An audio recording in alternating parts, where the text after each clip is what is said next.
Welcome back, Kingdom Death Gamers, to our persistent campaign in Kingdom Death. The last video, we had some audio issues I noticed after uploading it on YouTube and giving it a play over. There's nothing I can really do to fix that sort of stuff in post. I think everything should be better now, hopefully. We just had like a loose cord or something. All I did was unplug and replug my microphone in. So it should be better now. At least I hope so. Alright, Lantern Year 18. What are we doing? We're trying to do a couple things here. There's a few more masteries I would definitely like to attain. Let's, and there's some setup I want to do. Basically, we're getting ready to hit the end game, right? So, what we're gonna do is, for one, we're gonna use our endeavor to ret these iron testes, or not ret, what is it called? Yeah, it is ret. No, it's not ret. Fermentation. We're gonna fermentation to get a love juice. So we want to keep doing this for the next couple of years. Probably only 2 more. Maybe only 1 more. If I'm stupid lucky. But here's the plan. After this next hunt, which should go smoothly. We want to get family. And then we want to get Clan of Death. If I can get those 2, 4 out of 9, pretty good odds to get family, and then it'll still be 4 out of 9, because I think only Clan of Death is added. So, that's the plan. Once we get Clan of Death, we're going to spawn the next generation of kids. Now, if things go bad, it might take a few years to do it, but our final generation of kiddos with the additional stat boosts will be spawned somewhere around here, and then hopefully they just never die. And the other thing we want to do, which family lets us do, is pass on our masteries and stuff to the next generation, but we need it to get Clan of Death. So that's the general gist. While we're working on that as a side thing, you know, we're gonna focus on getting our lantern shields and any other gear that I feel I may need to attempt to beat the Watcher, which we're gonna want some more kids because it makes it easier to fight the Watcher when you have more kids for the gimmick. And then the Gold Smoke Knight, if possible. But that's just a hope. So, the next thing on the agenda, before I get started with anything further, that one I kind of jumped into, I admit. You can see I put the monster models away. And I took out all the bags instead. I have them organized here. So, Mr. or Mrs. Pratsky, I actually am not sure. The person who works on this mod, they, I believe, are still active on Tabletop. If I do a quick search, they released some other stuff recently. Myth 2.0 was their most recent thing, I believe. Yeah. They don't have too many things, but they have, Anyway. The point is, they haven't updated this mod in 2 years now. The last update was actually May 1st of 2018. At least the last one they wrote about. So it's been 2 years, and there's not too many people adding Kingdom Death Monster content to Tabletop Simulator currently.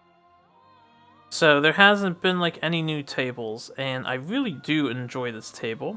We're just gonna have to put in a little more effort moving forward. I don't know why.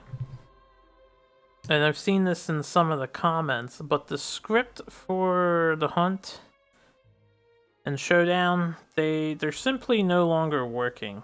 Now, I did what I said I was gonna do at the end of the last video. I reloaded the base mod, so with none of my stuff and changes, and the script is still broken in there. So maybe it was a recent Tabletop Simulator update that just broke the scripts. But the scripts don't work anymore. This means we have to manually do stuff. So it's going to take a little bit of extra time, but you know, I'm totally willing to do that. I hope you guys don't mind as well. With the ideas I have in the persistent campaign, there's a lot of stuff I'm going to need to do manually in the future, especially if the additions we get with my systems include homebrew content, which it does. Because I thought it would be very fun to check out some of the homebrew content. Kingdom Death actually has quite a lot of it. But that's for the future when we game over. That's their game over reward, and I'll talk all about that later. For the time being, I just want to mention I have to manually handle all these cards now, because most of them don't work. Pretty much all the base set ones don't work.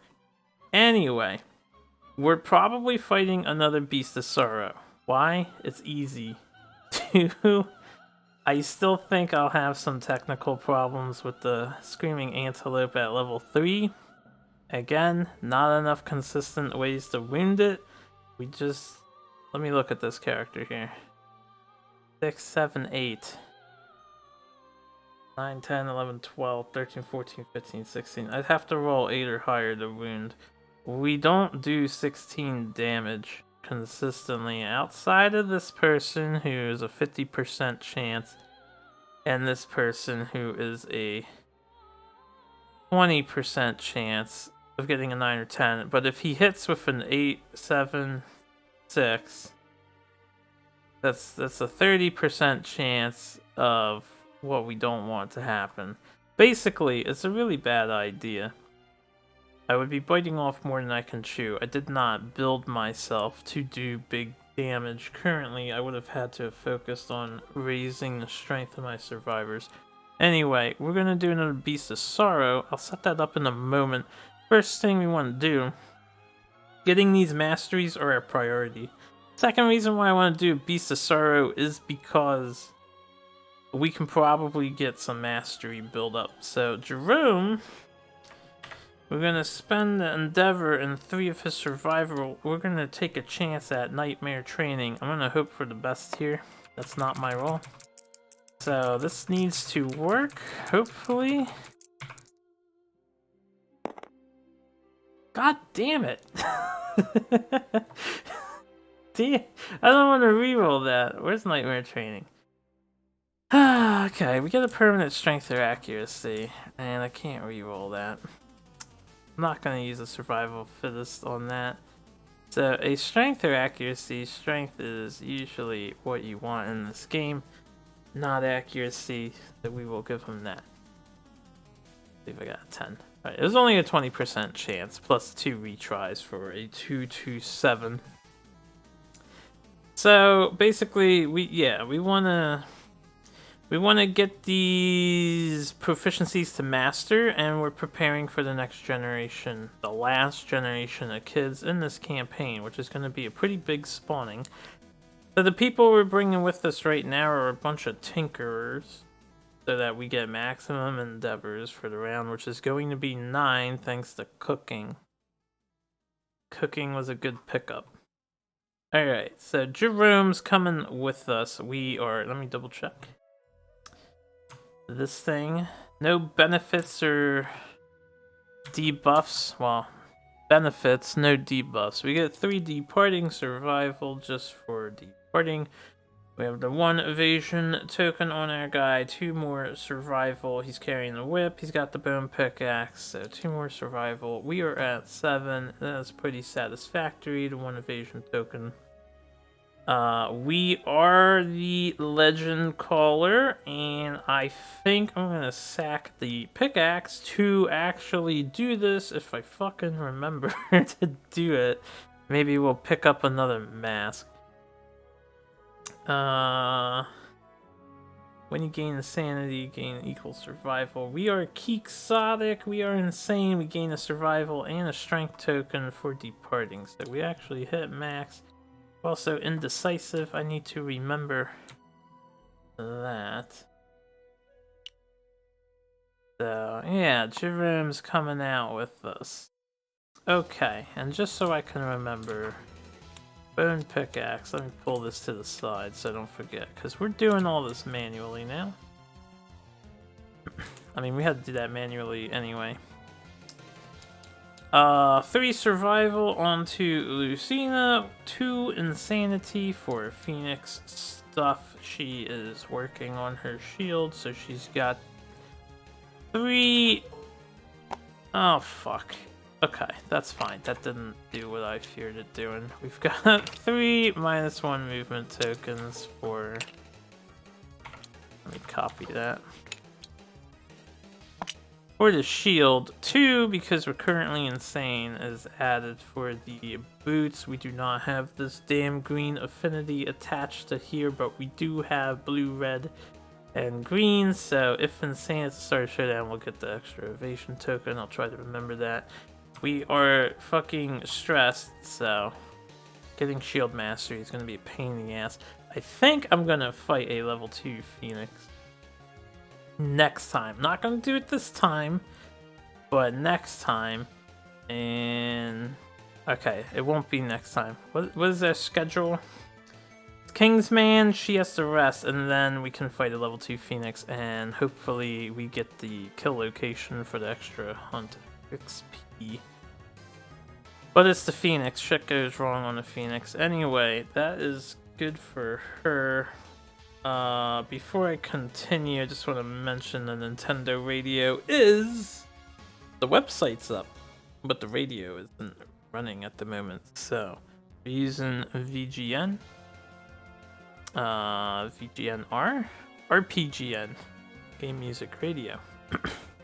Shoutouts to them for being awesome. May they keep the lyrical songs to the low side. Anyway, Abel here, he gets 2 for departing. We get 2 more for leather bracers. We get 2 insanity for the leather mask. Counterweighted axe is equipped. We have 2 evasion for 3 green with the monster grease, and the leather boots are active. We are also indecisive. Rhythm chaser, I'll have to remember. So, yeah, we are set up. This guy, if you guys don't remember, it's been a while since we used the bell. I'm just bringing someone to tag along our other axe guy. Because he's got the damn Twilight Sword, he's kinda hard to leave an open slot, which I wanted to leave some open slots and get a few more Founding Stones if I'm lucky. So, we're not bringing him. Also, I don't think he'll easily make Axe Mastery because he's highly likely to die with the sword. He's a sword person, so Abel here was our Fist and Tooth Master originally. And yeah, I switched him over to Axe. I know he's pretty old, but he's one away from White Secret, so if I'm really lucky, he'll become ageless. Which would be pretty amazing, because he's amazing. Anyway, Aversa is our last person here. She is healthy once again. Hopefully she won't have to skip the hunt, and we get 3 departing survival, so we're at maximum. Maybe I should have rolled with Aversa on the table to boost her levels, but most of the endeavors on the next phase, I'm probably gonna ferment another thing. We're gonna innovate. And then we're gonna Nightmare Train and give people what do you call it? We're gonna give them more survival so they can Nightmare Train some more. Now we're really gonna focus on trying to get mastery sooner rather than later at this point anyway. So we have the +1 movement for the 2 connected red. Do have 2, 3, 4. I don't think I need this. Let me think about this line again. Let me just look at it. 13 toughness, plus he has a weak spot in the back, which I can focus on in the back.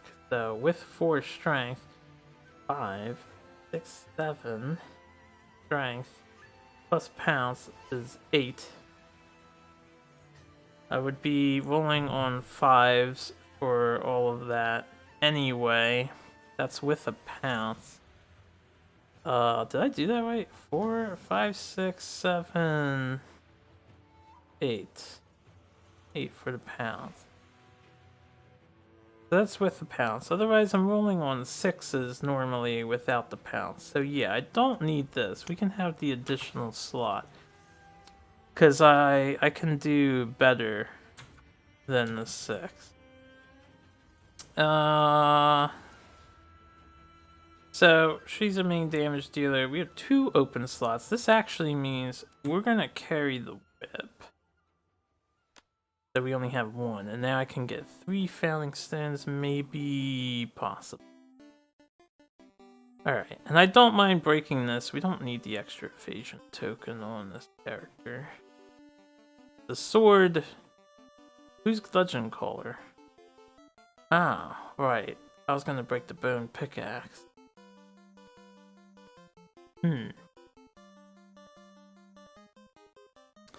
Yeah, I think I'm gonna have to think about how to finish this Phoenix armor. We're gonna need some like odds and ends. Let's keep the pickaxe, because I'd rather not spend leather on more pickaxes. So we're just gonna ignore this effect and this effect. And I will sacrifice this to the Legend Caller instead. We can stay open for Failing Stone, or something else of interest if something else of interest happens. So I think that about covers everything. I'm just trying to double check and make sure that we are definitely good to go here. I think we are. So let's set this up. We're doing a Beast of Sorrow once again. So the way we're gonna do it now, I'm just gonna copy these bags. I still have the originals back here. I don't want to mess with that, but we're gonna copy the bags and then pull all the things out that I'm gonna need, since there's... You okay there? There's no longer a script to assist us. So let's get over here. We've got specials, hit locales, and I'll shuffle this later. We got the basic, basic deck, the lion itself, which goes on the board. Got the legendary. Got the, oh yeah, right, Great Golden Cat. Got the advanced. Alright, Beast of Sorrow basic, so we can have the sad sniff that confused the hell out of me last time. Honestly, I should have realized a little sooner. And then we can just delete the copy. I should have realized a little sooner it was just a joke addition. I was seriously like, what is the sad sniff, man? Okay. And we've got the gang here, in case you guys have forgotten. Got Jerome, Dancer Boy, Lucina. We got a Bell, which his thing doesn't get any closer than that. And a Versa, looking lusty as ever. Alright. Other things that I'm gonna need for this is Trample. So I'm just gonna copy it from here as my game lags. Put these back. We need a weak spot. Special AI deck. I think in the future maybe I'll even sort the bags so that everything is even. Since I copy and paste, they will always remain even. And Indomitable will be needed as well. I'll just put that there for now. Indomitable's in here, as it is considered an irregularity. Alright, so we can just delete all of the cards. Anyway, level 3 White Lion Hunt setup. He is on the second to last space. Right there, yes. No, he is on the last space, actually. Before starvation. 1, 2, 3, 4, 5, 6. Yes, that is correct. And then we have,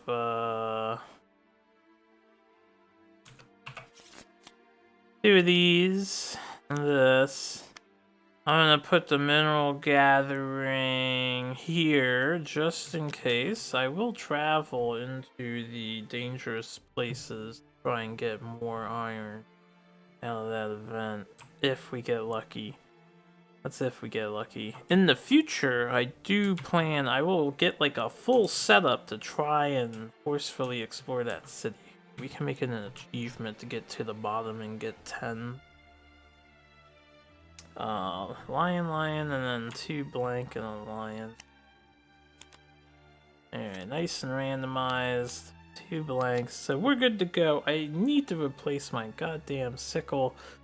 That's fine. Who's Monster Controller? It's Aversa, so Aversa will be first. Revealer, and then Jerome, Lucina, a Bell.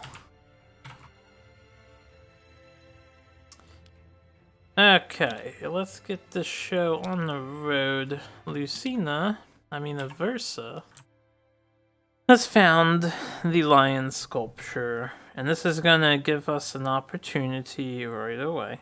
So we're all gonna stare at it. Everyone will gain 1 understanding and 1 insanity. So 1 insanity and a survival because he's peerless. He's at max. 1 insanity, and we will discover the white secret. I'll do that in a moment. Oh shit, we got 2 people discovering the white secret. Hold on, did he do that already? He would have an ability if he did. So, that's 2 people who have discovered the white secret. And let me just check. Did I mark that? Didn't. I guess if I ever lose understanding, then in the future I'll mark it. But you never lose abilities, so I should always know if I've gotten it or not. 2 people with white secret. 3! Everybody is going to be blinded by the white secret. Oh shit, this person has maxed both. Okay. I didn't realize that was going to occur. So, white secret. Music is appropriate, maybe. All 3 of our survivors suddenly remember the story. They suffered a lunacy brain trauma, scream out in pain. I will roll the dice for all of them simultaneously. I just need to remember. What is lunacy? I think we just gained 1d10 insanity. Random disorder, 1d5 insanity. So from left to right, 1d5 insanity. And then from left to right, first disorder. Second disorder, did I really? I thought I got the same one. It's not likely in tabletop, but it can happen. No! Vestiphobia is the worstiphobia. Well, it's a good thing we're fighting the white lion. I should be able to fix that. We're losing our benefits, though. And it's a good thing I'm not relying on the charm. Alright, seizures. So they now have seizures. Squeamish. You cannot depart with any stinky gear in your gear grid. If status or effect requires you to become stinky, lose all your survival. Alright, it says we can't depart, but this is making me become stinky. So, we have lost our survival in the bell. That's just fantastic. Yes, I believe that's playing that correctly. And Vestiphobia, the worst of the things. So if we're wearing, we cannot wear armor at the body location, and if you are wearing armor at the body location when you gain this disorder, archive it as you tear it off your person. This is the worst because body armors cost so many resources. That's waste. That's a lion coat. Oh, it actually doesn't ruin any of the red. But we are no longer wearing white lion armor, and why is your... Oh yeah, because the body's gone. So now we're hyper vulnerable too. That is archived. White lion is still in here, yes? Yes. So we've become vestiphobic. Yeah, this is the worst one. Why couldn't you tear it off? I guess it makes sense. Anyway, we also gain 1 insanity. We gain 3 insanity. And we gain 2 insanity. Now for the story. So we want 1 through 4. Nice, nice. And this is apparently a 10. So we have to listen to tabletop. That's how I play. Cool. So let's do the 10 first. Story of the invisible hair. We remember the story of a woman with a long hair so fine it couldn't even be seen. Claimed she could feel anything her hair touched. On her deathbed, she cut it all off and gifted a single strand to any who visited her. What was left over was scattered and hangs floating in the wind, waiting to be grasped by those who learn the story. So they gain Leyline Walker. While there is no armor or accessory gear in your gear grid, gain 3 evasion. Leyline Walker, the ultimate meme build, actually good in situations, but not what we want usually. Probably the weakest of the 3 abilities. So we are a Leyline Walker. Is that one here? Yes, it is. Cool. So move these over. Alright, so yeah, if we ever have no armor or accessories, we can get 3 evasion for free. But it makes for an ultimate supporter, I'd say. The other 2 got 3s. I shouldn't have done that. The other 2 have 3s. We are romantic, so we tell the story of the ageless man. And the ageless man, the body transforms to the physical peak. They permanently gain 1 accuracy and 1 strength as long as it ages. As well as, not as long as. So these 2 just become extremely good. They no longer gain experience. Ageless, probably the most abusive ability in the game. They are now extremely efficient Phoenix killers. Let me, let's do this in advance. Move those over, copy this, and have this. So, we may hunt when we're tired, and when we gain any hunt XP, we may decide not to gain it. I think the reason that puts this over the top, like, Leyline, you don't get anything for it. And then Ageless, you gain an accuracy and a strength. It's ridiculous. This is the reason why a lot of people prefer Romantic, although Barbaric has its perks as well. And I will continue to do random in all of my playthroughs I get to. So who knows, maybe we'll have Barbaric next time. But these 2 are now ageless, which is super fucking useful.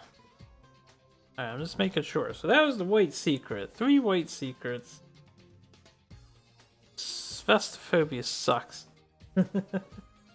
Damn, I have no body armor. I need to be really careful about that. And we're just getting started on the hunt here. So, after those things, we get a random hunt event as well. Let's hope the hunt's a little kinder to us this time. Last time, we didn't have a very good or positive hunt. Found Relic. Amidst the endless stone faces, the event revealer notices an unusual object on the ground and investigates and rolls 1d10. If we had records, we would add +6 to the result. I am indecisive, so when I am called to make a roll, I roll twice and use the lower result. So let's roll twice. I will use the 2. Wow, we rolled a 10.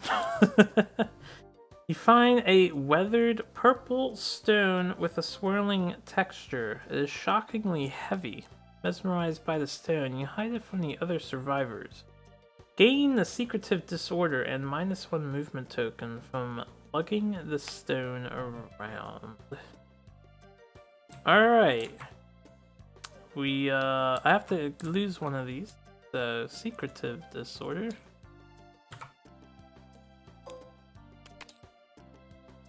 Turn that.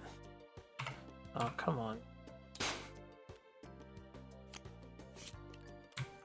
So we're now secretive, and I think indecision is quite annoying. So, well, it's not the worst. Definitely don't mind seizures when we have Fist and Tooth Mastery. Get rid of indecision.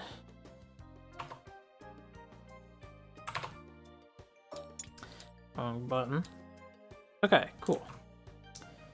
So yeah, we are now secretive. We have a -1 movement token as we are carrying around a rock and we don't want anyone else to know about it. Not a big deal. This cat should be easy enough to defeat. So that was the first hunt event. Jerome.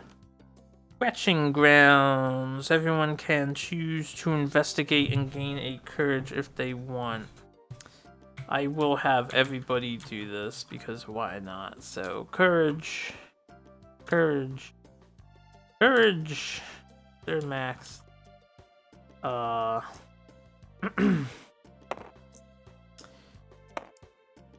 There's 4 people investigating and 1, 2. Yeah, we have so many indecisives. These 2 in the middle are being called to make a roll, so they make 2 and pick the lowest. I believe I have not been playing this card correctly. Only if you're the event revealer. Okay, so only number 2. I may have missed an instance of indecision in the past, but I'm not sure. I might not have. Alright, so 3, 2, 5, 3. Of course, we find nothing, and most of us just eat some arm damage. Nothing ventured, nothing gained, though, right? Okay, wonderful. So, yeah. Not per level. That would suck. Random hunt event, Lucina, if you would take it away. A 55. Is that the fucking mudslide? The double numbers are always bad. Mudslide. A flash mudslide sweeps the survivors away. Each survivor rolls 1d10. If any survivor has a whip to catch it around a pillar-shaped bone and swing to safety, they do not roll. Alright, so whip person doesn't roll. Everyone else rolls, and number 3 rolls twice. As they are indecisive. I should just leave these dice on the board. Oh wow, 7, a 10, and a 2. Alright, nice. So, let's do the 2 first. You are violently swept along, drowning in mud. Suffer 2 event damage to a random hit location, and archive all fragile and soluble gear in your gear grid. Roll again on the table. Let's just do this first. 2 to the waist. Fragile gear. Goodbye. We're gonna trade that to the dude now. The pickaxe will be traded. I have no soluble gear. We roll again on the table. Okay, so before I do him, 10 and 7. 10. Remember being pulled under. The sensation of mud forcing itself down your throat, and then nothing else. So the mudslide passes. The other survivors find you unharmed. You gain 1 insanity. So 1 insanity for Lucina. 7 and 5 now. You manage to scramble free, but not before taking a serious beating. 2 damage to the body. Fragile, soluble gears archives. So 2 to the body. 2 to the body. Fragile. We don't have anything fragile. Soluble either. Nope. So. Wonderful. Oh, you know what? That was not him. That was you. You do have soluble gear, unfortunately. So now there goes my 2 evasion tokens. This has been a hell of a hunt phase. I lost a lot of stuff. I don't need to buy that back. Alright, leave those there. We got 2 ageless people, so if I come out of this relatively unscathed, I guess it'll be fine. But still, 55. It's amazing how often I roll mudslide. I think that's like the 3rd time we've done this in this playthrough. 75. Something positive, maybe? Whoops! Stumbling through the darkness, the event revealer crashes into the ground, crushing their lantern beneath them. The living light inside the lantern becomes agitated by the survivor's clumsiness and burns a piece of gear. Archive 1 gear, their choice from the grid. Wow! Wowzers! Since I don't need all the red, we can always replace a bone dagger. So let's just do that. What a wonderful hunt phase this has been. I will hope it gets better soon, but it's all up to RNG, isn't it? Aromatic breeze. The hungry lion sniffs our musk on the wind. It comes a little closer, and then we roll a random hunt event.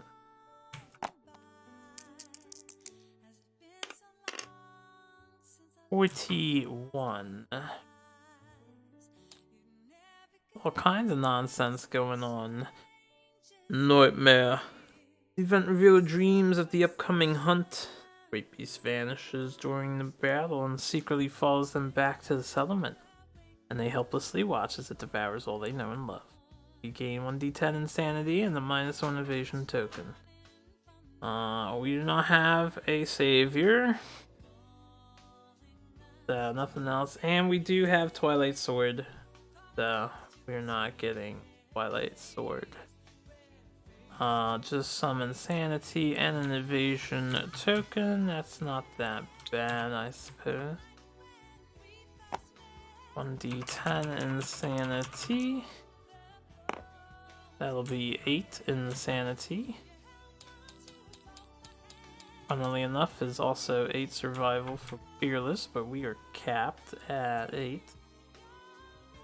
Okay. Right, that was Aromatic Breeze and Nightmare.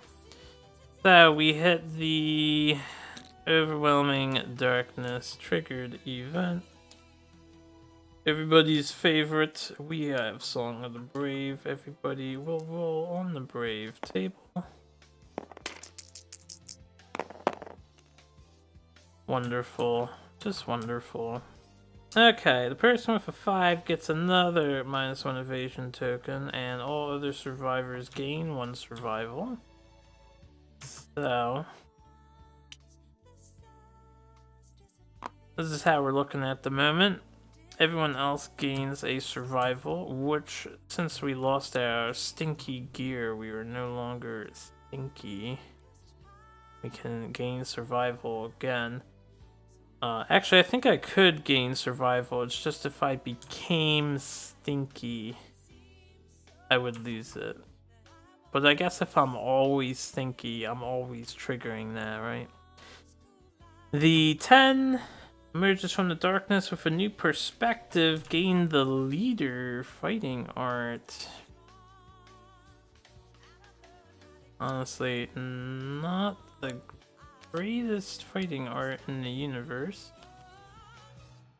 despite its implications.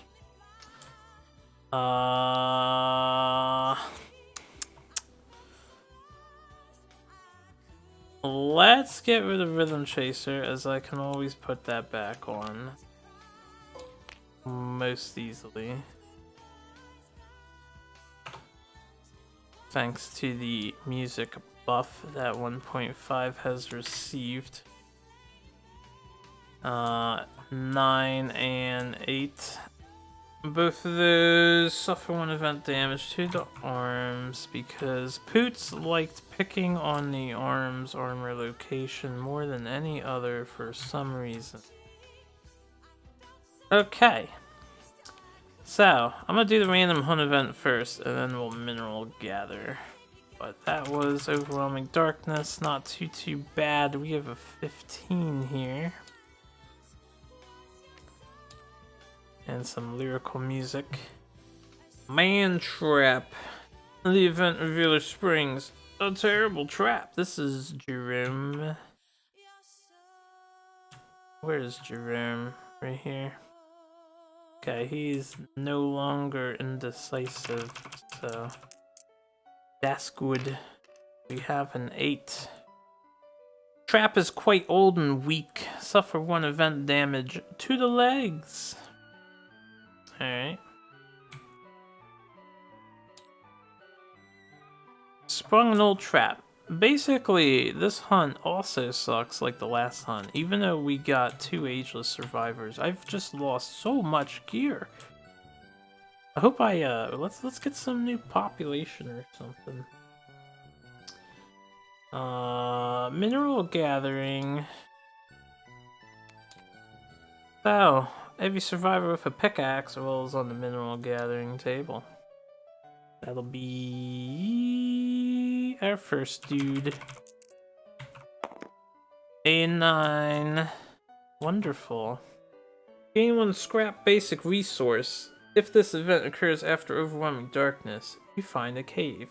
Resolve all rolls on mineral gathering, then any survivor may descend to the worm tunnel. Alright, so we gain a scrap, aka a broken lantern resource.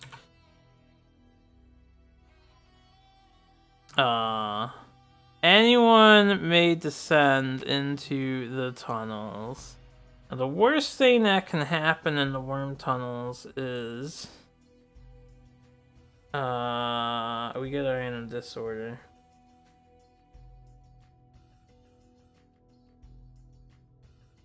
And if you're deaf, you would have a chance of dying. We don't have anyone who is deaf. I don't think we have any problems with these characters. Yes? He has a shattered jaw. But he hasn't eaten anything yet. Except a mudslide. Ho ho ho! I may as well try to get rid of Lucina's post-traumatic stress, actually. So, we're gonna send Lucina, and I don't care if she loses some survival either. So, Lucina is going into worm tunnels. Oh my god, we rolled a 10. You find 1 iron strange resource embedded in a hairy crystal. Choose to either gain the iron or spend 2 survival to follow a crystal trail leading you into the crystal lake. Alright.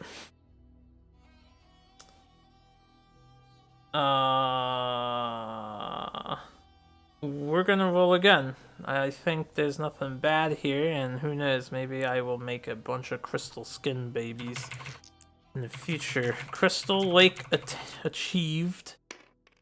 We rolled a 7. 7 plus. I find 2 Iron Strange resources in the ceiling. I may gain them or spend 3 survival to descend in the Lantern City. Speaking of which, we spent 2 to go to the Crystal Lake. Wow. Yeah, I didn't have a whip or a sickle. Alright, so for this, we are insane. So we have a chance of dying 40%. Greeting for the 50% chance of scrap or the 10 plus.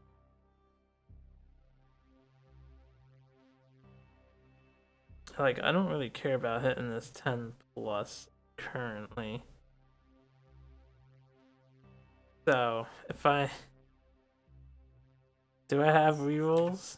I kind of want to greed for the iron. He has a reroll. I have 1 reroll. I have 2 rerolls. I have 2 rerolls. This, I think, is an achievement, though. I actually just naturally made it to the Lantern City. If I do this. I do have the 3 survival to spend, so I think we'll live a little. I'm gonna go for these resources. I'll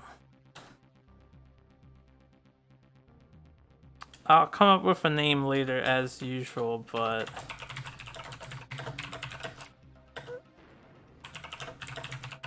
Naturally made it to the City of Lanterns. Think of a clever name later. I will do this. 3 survival. And we will roll. I'm hoping for the resources. I don't want blacksmith gear. But we do get a 7. No rerolls needed. A yawning forge stands cold in the center of the city. Dismantling it, you gain 4 iron and 3 scrap. Basic resources. Alright, here's the thing. I'm gonna do some house rolling because you have to for this. For starters, 2, 3, 4. There's only 2 scrap in the basic resource deck. Now, we've done this argument before. This is 1 scrap. So right now, I cannot get scrap out of this deck. However, the rule there, and we can argue this in many ways. Let me get it.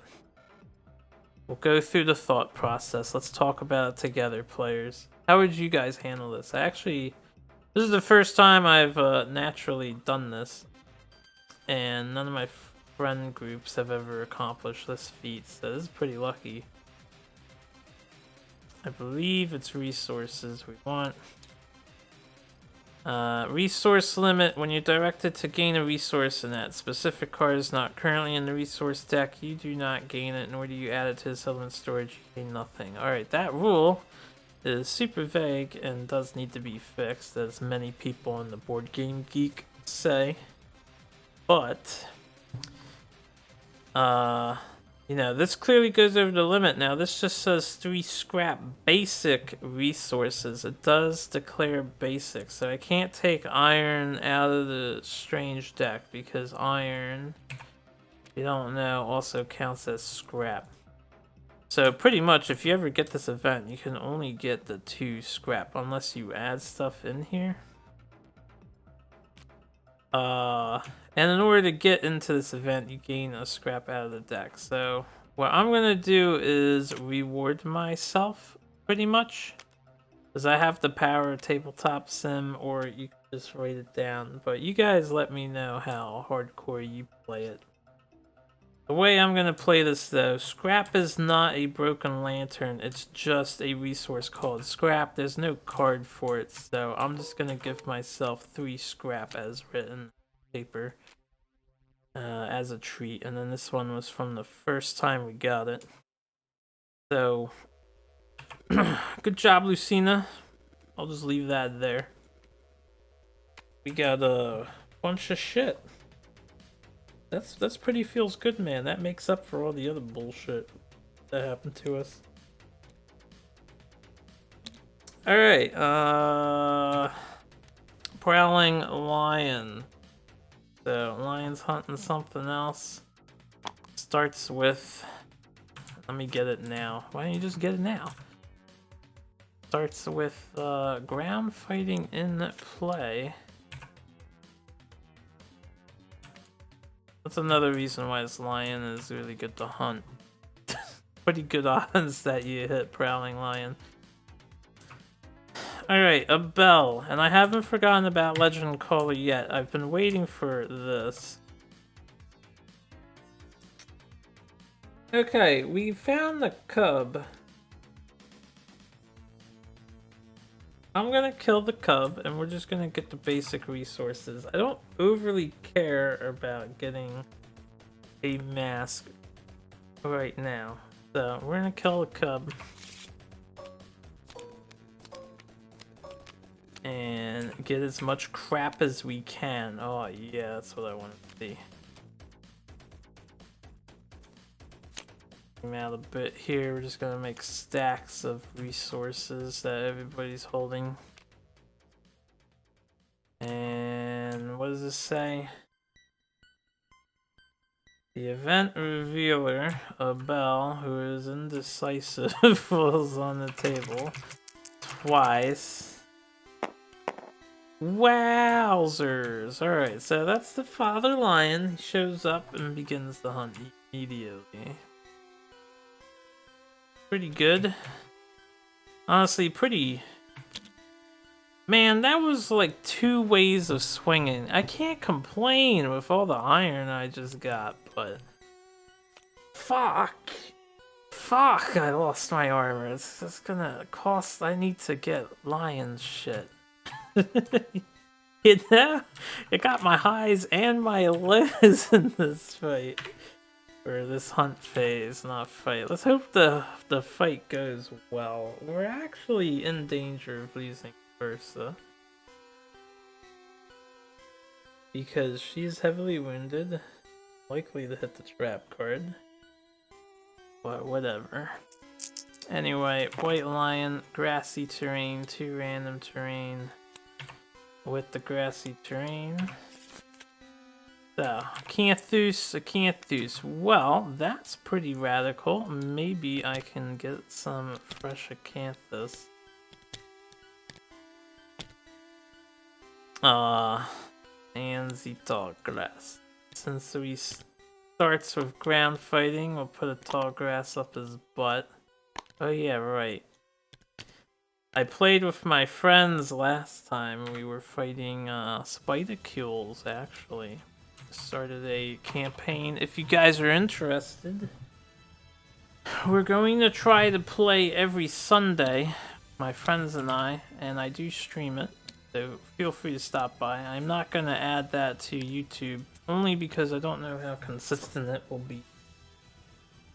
And I'm not sure if they're gonna go through a game over or past a game over, so that's the only reason why I'm not gonna add it. But I do stream it though, like a one-off sessions, although we do a few years at a time if they're in the mood.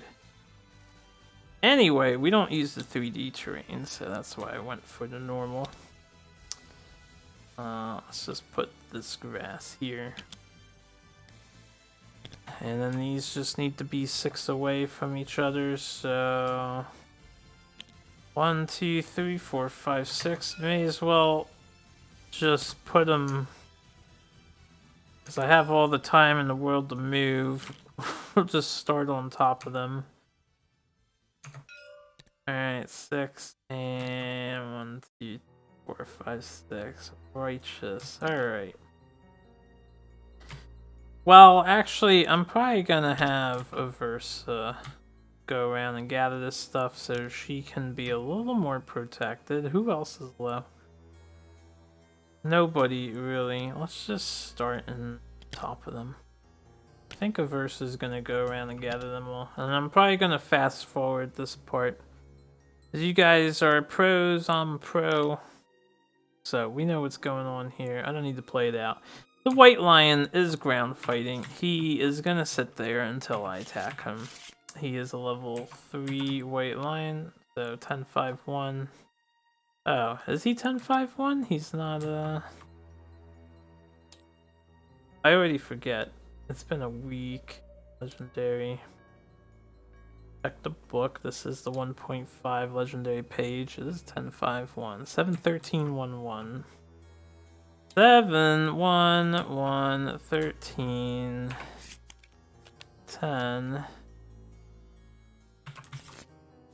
2, 4, 5, 1. Okay, and shuffle that HL again just to make sure.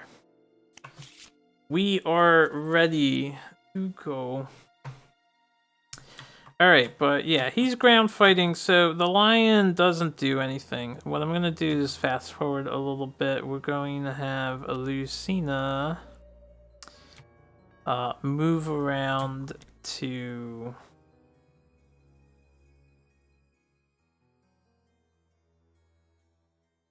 I'm just taking a look at my guys. Lucina is...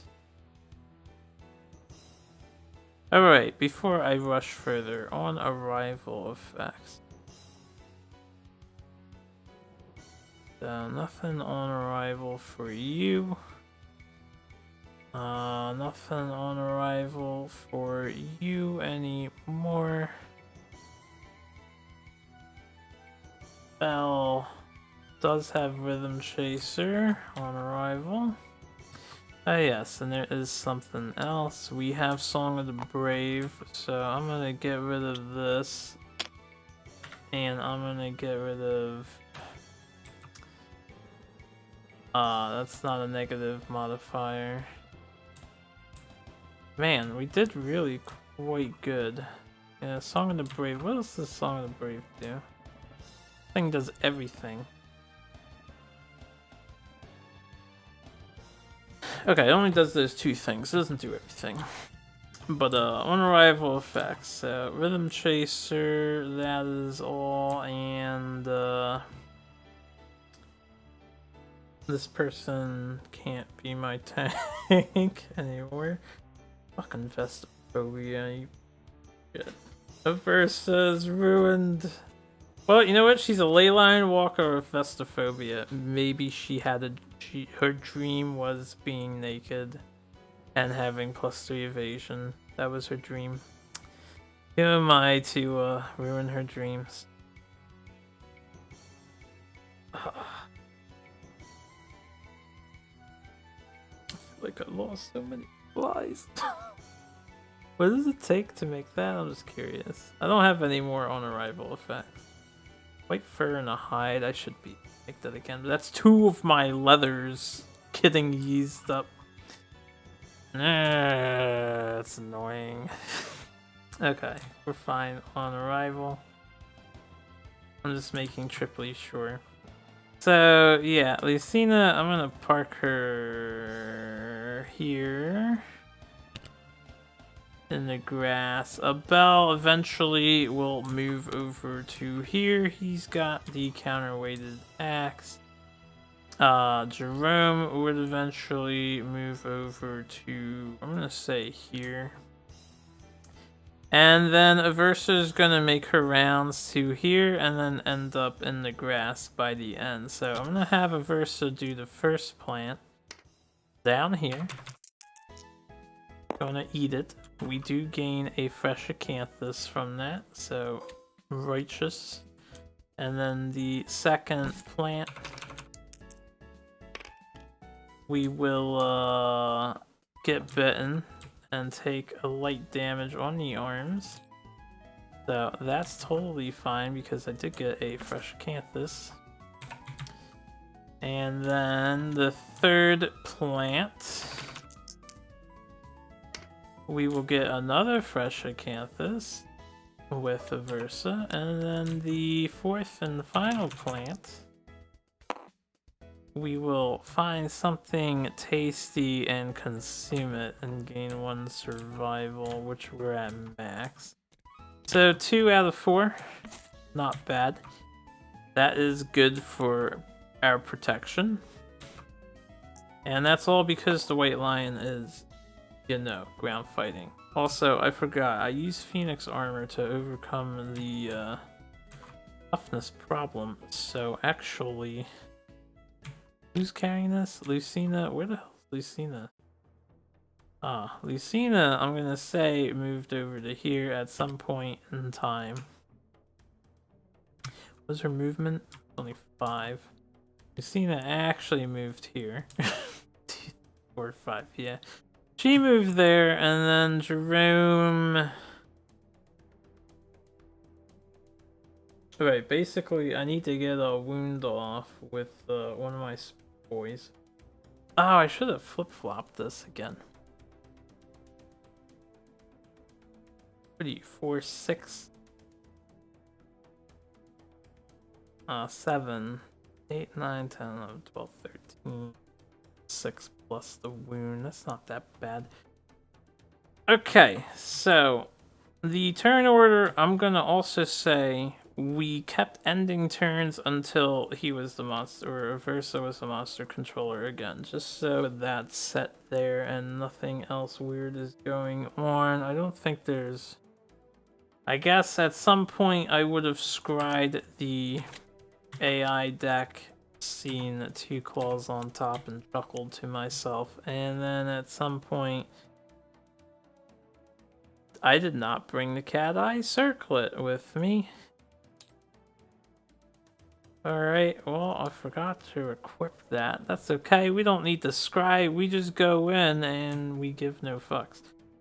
So, with all that settled, we're gonna have Abel here attempt to get a 9 or a 10 with his... He does have Timeless Eye, right? Yep. So, Abel, if you would kindly...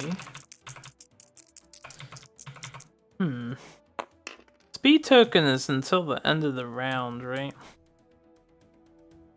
For leader. I only have 1 survival, I'm not going to use it on that. We have a 7, we have an 8, we have a 3 fucking accuracy, so I actually hit on 3s, which is, I didn't think about that. So, I need to be the 13, we're 5 and 4, which is 9. So I actually wound on 4s, pretty good. We will do it in this order. First location on the cat's femur, I do fail to cause a wound there. Second location, I do succeed to cause a wound there. I do not have a luck, which is unfortunate. So the cat is wounded, this is discarded. I am the priority target because cats hate that. And that was Abel's first attack. I also don't have any survival to spend. So, since I'm definitely the target, Aversa is just going to... I should have started in this spot. Just... What is it? Don't spend attack, right? That's okay, we're not playing optimally. Aversa will go... We are throwing...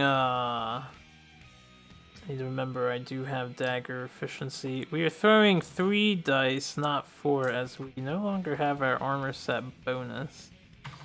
Because Vestophobia exists. 1 perfect hit, so Combo Master. Another perfect hit, Combo Master. And I gain 2 survival. We hit on a 6 in the blind spot. And that is all we hit on, is the 6 in the blind spot. So, we have 3 hits. Not bad. I don't have any of my strength bonuses now too, so this sucks. 4, 5. I'm actually not the best at causing wounds. I'll hit this and then this and then this in that order. We need to roll out 13, 8 or higher. Yeah, Versa might sit this one out. Maybe 8 or higher is like not ideal. 7 is a failure. Nothing bad happens. 7 is a failure. That didn't really kind of roll. Got like stuck, but count it.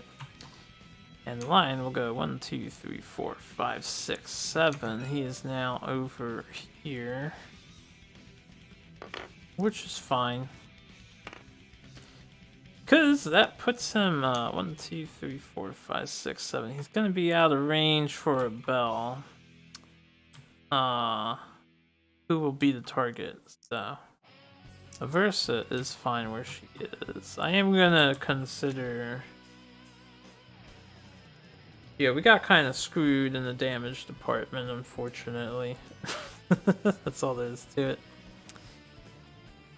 Let's do Lucina. Lucina can do a charge. I need to be extremely cautious, actually. I don't have dash. I don't have survival to be dashing with my characters. I'll charge to here. Right, and I need to try to get a... we did wound with the axe. We're gonna charge 3 spaces, gain 3 extra strength, so we're at 9. Gonna swing with our singleton shield. Alright, 8 does hit on the beast's ear. So we need a 4. We get a perfect hit. The force of the blow damages the white lion's ear. It is now partially deaf. Gains a -1 accuracy token, takes a wound, and we hit with the shield, so that is pretty... Excuse me, pretty awesome. Okay, and that's all Lucina is going to do. Jerome is next. We have King Step. I forgot about my damn... What is this? If I wound? If it fails. I'm an idiot. I should still be trying to wound with her because there's a lot of good locations on the White Lion. Anyway. King Step is after drawing hit location. I can choose one and discard drawn.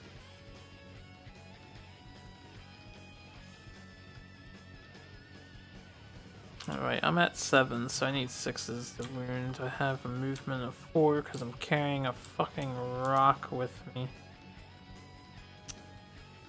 We will simply stay here in place. I will actually block. We'll do a block. And as for the lion, 2, 3, 4, 5, 6, 7. I don't know what the lion's gonna do actually. Instead of the block, we're gonna scry the AI deck. Oh, it's a good thing I did. Okay, we don't want to be taking 4 brain damage per target for Terrifying War. Although this is a pick target, so the pick target would have just been... what's his name?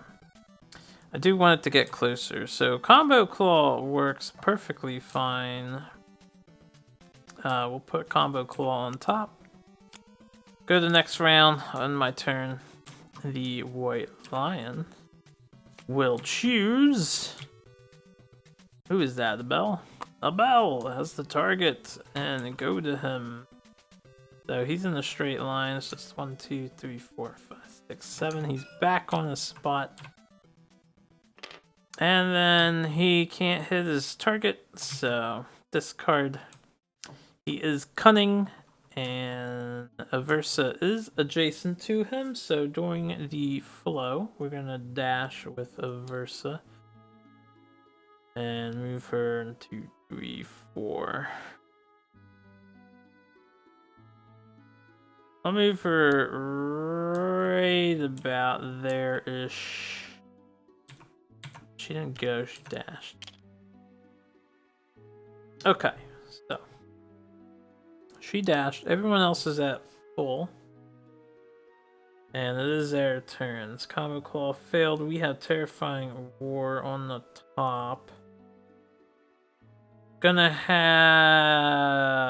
I might need to do some AI manipulation for the best odds here. Unfortunately, that ties me to a Belle and her being our best damage dealers. But I can't dash with her, so anytime I attack, I need to really plan out how the lion is likely to move, who he's gonna target, and where he'll be. Let's have a Belle go. 1, 2, we're gonna get on the corner here, swing our weapon. I don't have any speed, right? Yeah. Making sure. Alright, 5 and a 7. That is 2 hits. We hit on 3 again. We have the Glorious Mane and the Ribs. I'll just roll for the Mane first. Totally fail to do anything to the Glorious Mane. The Beast's Ribs. Almost. We do get a 4. That is our minimum 2 wound. And we do have 3+ understanding. So the sound of cracking ribs encourages us. We'll gain a survival. Just double check. It is 5, 9, 4 is 13. Yes. Okay, so we do cause a wound for that. We get that survival. Pretty good location. Since I got that, I'm actually going to surge here. And we will attack again. Pretty much my best shot. We do get a perfect hit. I am not a combo master or anything else fun. So, 1 wound for the weapon. D4 does hit on the heel of the beast. You get a 5. The 5 will be a wound. So, yeah, we're pretty much solo a Belle at the moment. Jerome has survival to spend, right? Okay, we can be aggressive with Jerome. We're gonna attack with the King's Spear on Jerome. I think Aversa's gonna chill in this one. In fact, before I go with Jerome, we're gonna go with Aversa.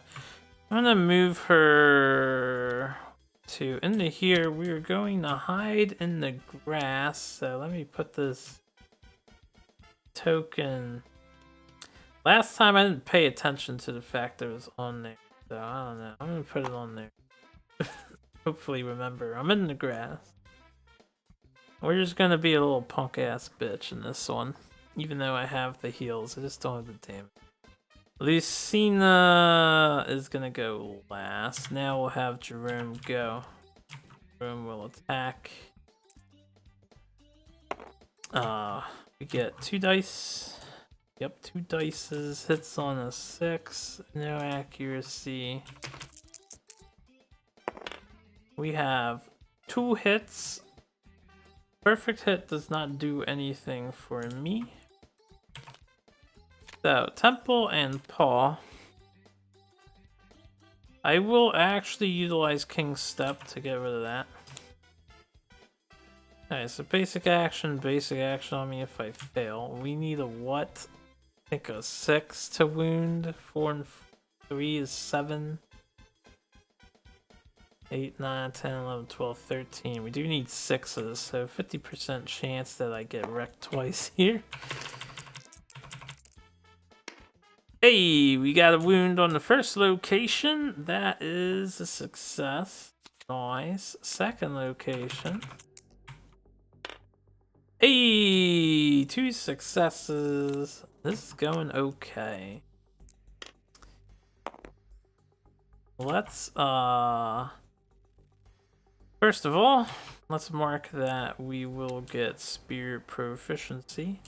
Let's use a survival. So I have the rawhide set bonus. We will surge. We will surge. I will keep my survival. We will headband. Right, I don't want to block. I was about to block. I want to know what the lion's doing. Oof, look, wounds.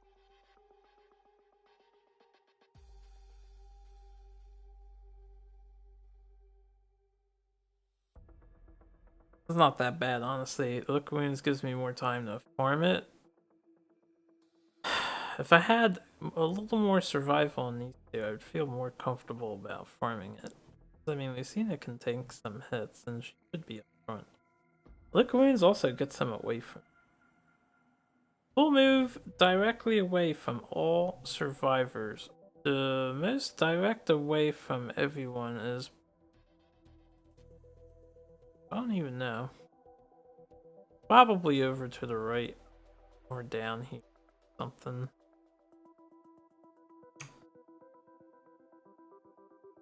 It's just a wound. Otherwise, Maul, no one was grabbed, no one's knocked down. Maul, he just sniffs. So we'll just let him maul. I'm not gonna try to farm him when I'm basically fighting two people.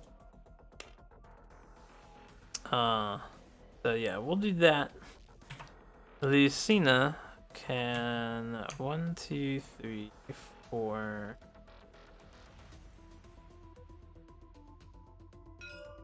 2, 3, 4. We can go here, or we can actually go here and have them powerful charge. I'm gonna try to get a wound with her later after he does his trap. And even though I wound on 8s, could use the whip actually. No reason the dagger except the specialization, which I forgot. I could whip. Whip is 7, which is 6. Huh. I need to cause a wound with a dagger though. The point is to get dagger mastery. Alright.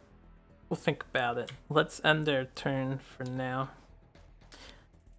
Lucina will use her action to block, so she has a block up.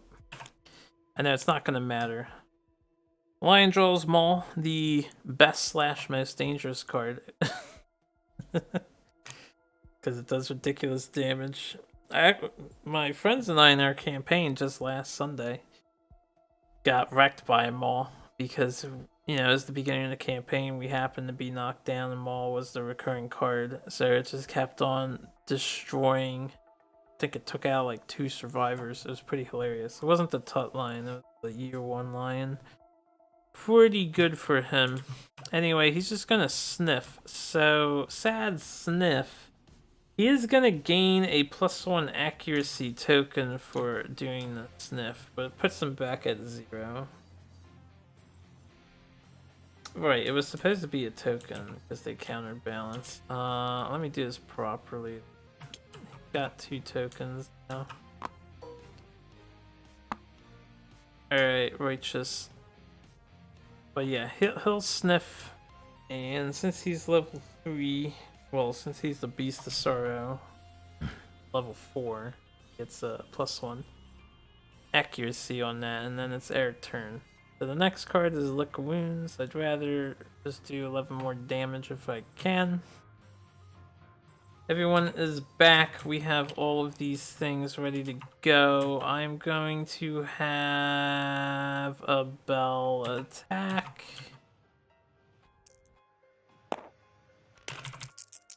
First.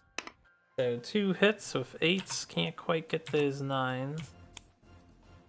We have this one and this one. I'll do this one first.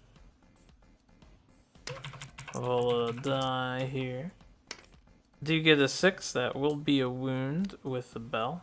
So easy wound, no failure response. Second location. I do get a 1. Funnily enough, I fail. And no response for that location. I didn't utilize this before. Maybe I should have went last with him. Oh right, I lost the power to do that. Can't utilize that anymore. Never mind. Let's have Lucina go. We'll use the block. We will charge 2, 3, 4, 5. Since I'm charging into the ass and I've got a 5, 6, 7, 8 bonus in the weak spot, which only needs to beat a 9, I'm actually going to use my Deadly Fist and Teeth because I wound on a 2. So Fist and Tooth in the blind spot with their +1 accuracy. We hit on 7. That is a perfect hit and a 6. Nothing else happens with that, just 1 hit. Onto the scapular deltoid. I wound on a 2 because we have insane strength. And we get a critical wound. The trauma of the impact fractures the White Lion's shoulder. He gets the -1 movement token. Unfortunately, I keep weakening the monster and not getting resources from the monster. Okay, so that was pretty good, I guess. Let's attack with Jerome.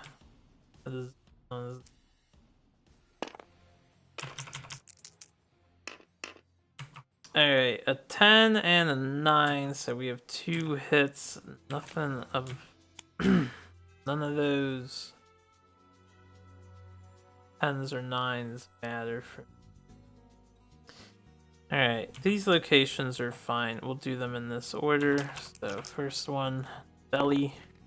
I do fail to wound the belly. Second location, a 4. I believe I need a 6 for me. Yeah, a 7 and 6. But I'm not in the blind spot, so we failed twice. Then I will surge. Keep my survival, and we'll scry the AI deck.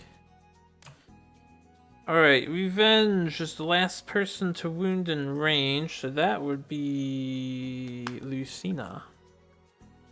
And it'll be 3 dice that hit on 2 that do 3 damage apiece and grab. Otherwise, the bad round will be 3 dice that hit on 5s that do 2 damage apiece and 4 brain damage. Definitely the preferred attack here. Although that's not on Lucina. Who's that targeting? Closest threat facing in range. So that'll be going after a Bell. He's the closest facing. I think the lion would move up to take up 2 of the grass. That's a tough call. I'm not sure how the monster would do the most advantageous. Maybe Roy keeps Jerome out of the blind spot, which I can make use of his dash more aggressively. I'm not sure. Since he has a weak spot, actually I should be attacking with Jerome in the weak spot more often. Yeah, so he wants... Or it doesn't keep Jerome out. Or 5. I just moved Lucina first. Cunning wise, he's only going to be next to a Bell, and the Bell's going to want to avoid that.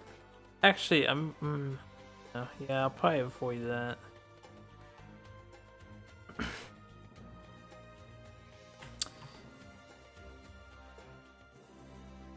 Alright, let's do it to it. Next round then. So we get this back. We have all our stuff back.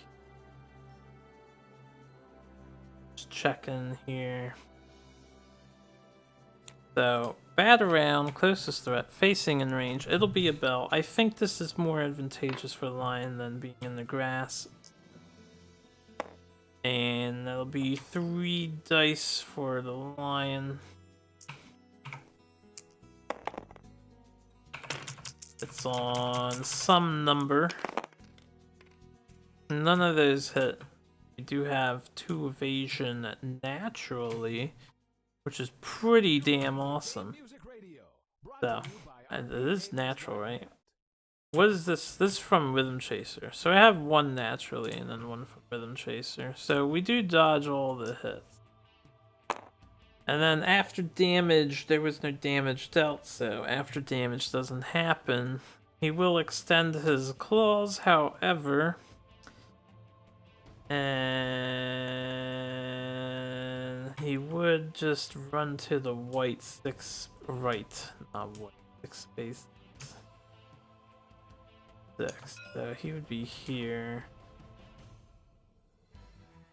Which 5.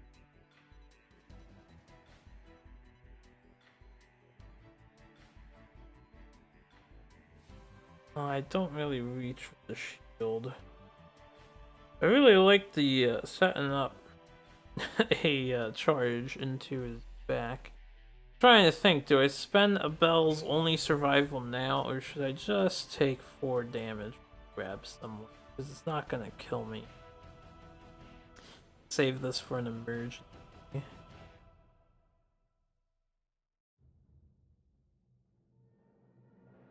I can dash into the weak spot, which we will have back. It'll help him hurt. We need to get rid of these last few cards anyway.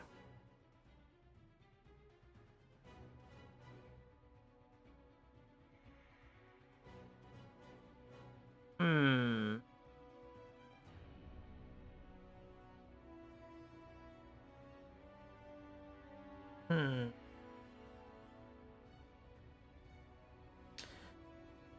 Alright, let's take it. I'm gonna take 4 damage from grab to my foot.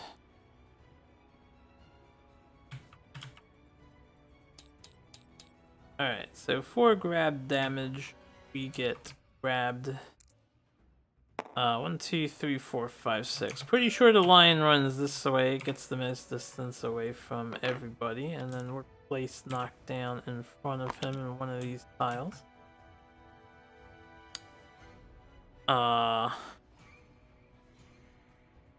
And that is the lion's turn. On our turn, I will have a Bell stand up, and before I move anybody else, we will use a Bell.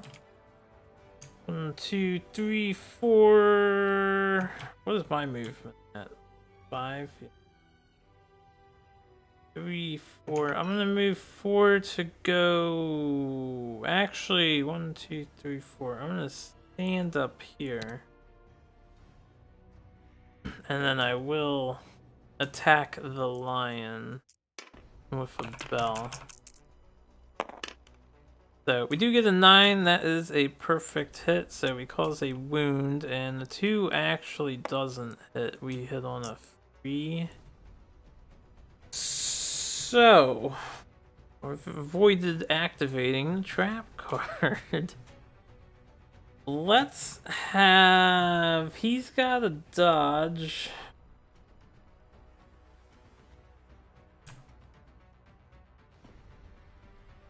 Could aggressively attack with him. I didn't expect that. Hoping to get some cards drawn. Lycina's not in range. Do anything, and Aversa could get in range and just try to activate the trap.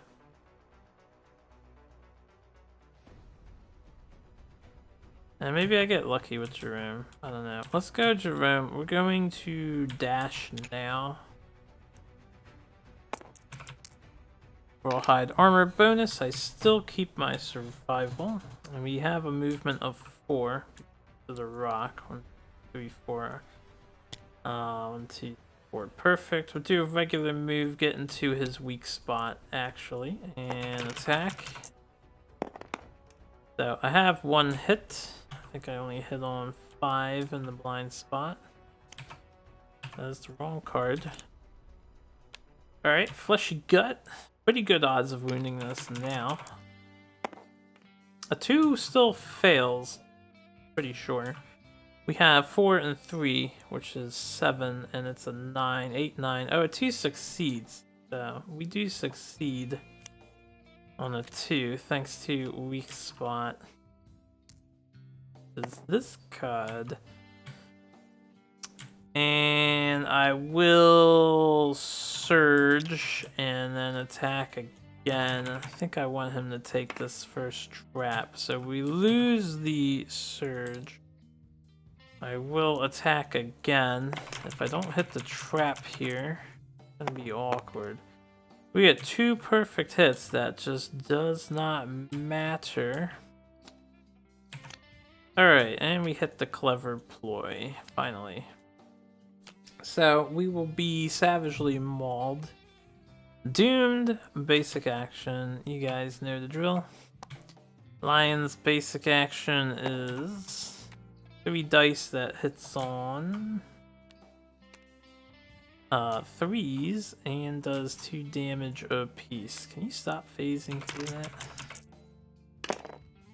Oh, we actually dodged 1.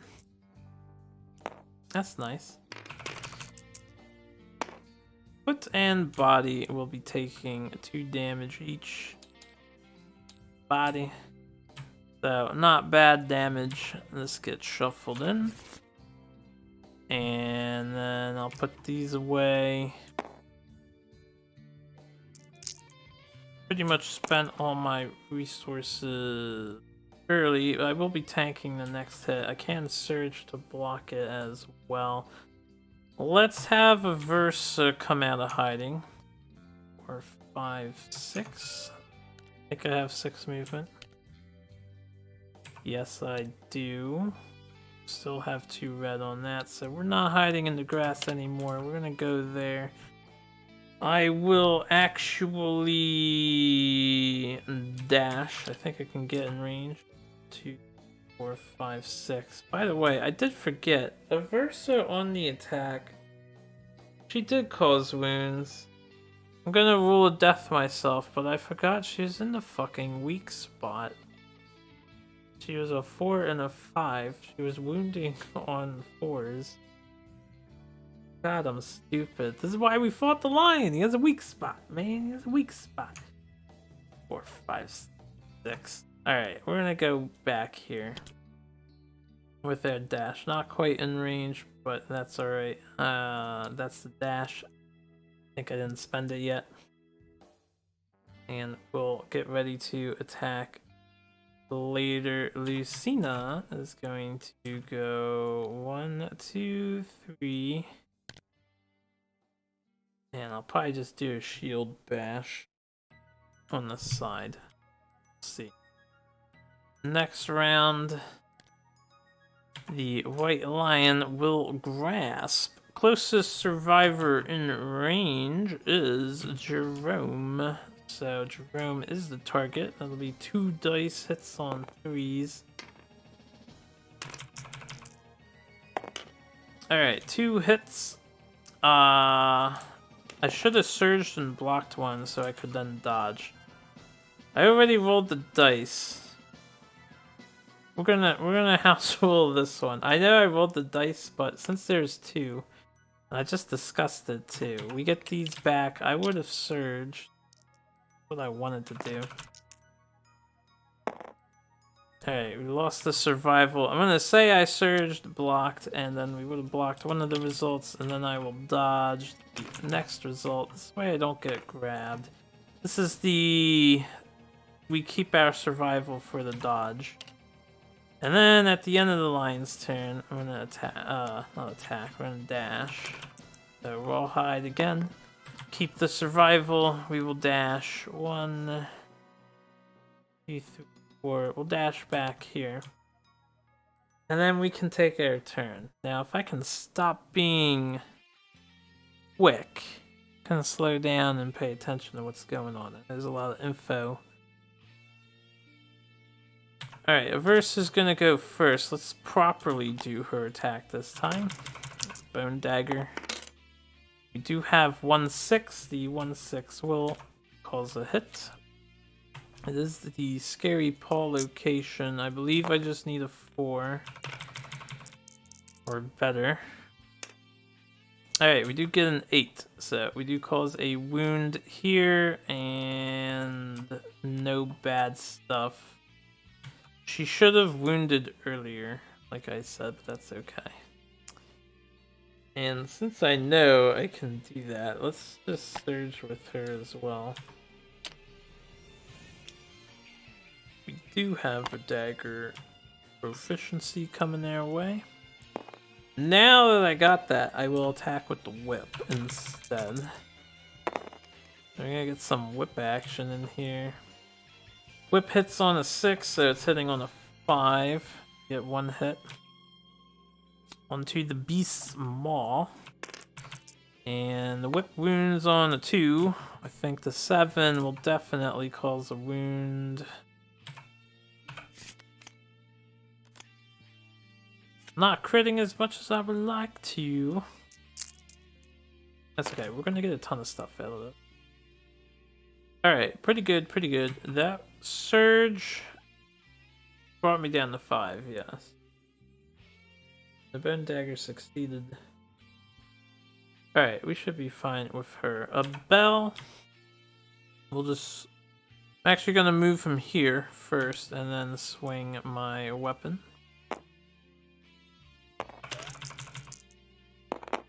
Alright, 2 and an 8. 8 hits. 2 does not. We draw the clever ploy again. Alright, I think the most ideal for the lion is definitely not letting her... Can't charge if he moves up or forward. So I think he'll go here since the other ones went already. And we are going to get hit with the clever ploy. So, 3 misses, actually. Lion hits on 3s. We had 2 evasion. He actually hits on 4s with his basic action. So, not bad trap to trip. Not a bad trip to trap. This is not ideal. That's something.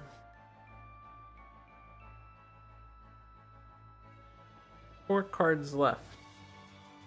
I could just try to straight up kill him on his cunning turn. Depends on how the rest of it goes. No, it won't work out well. Basically, I need dash.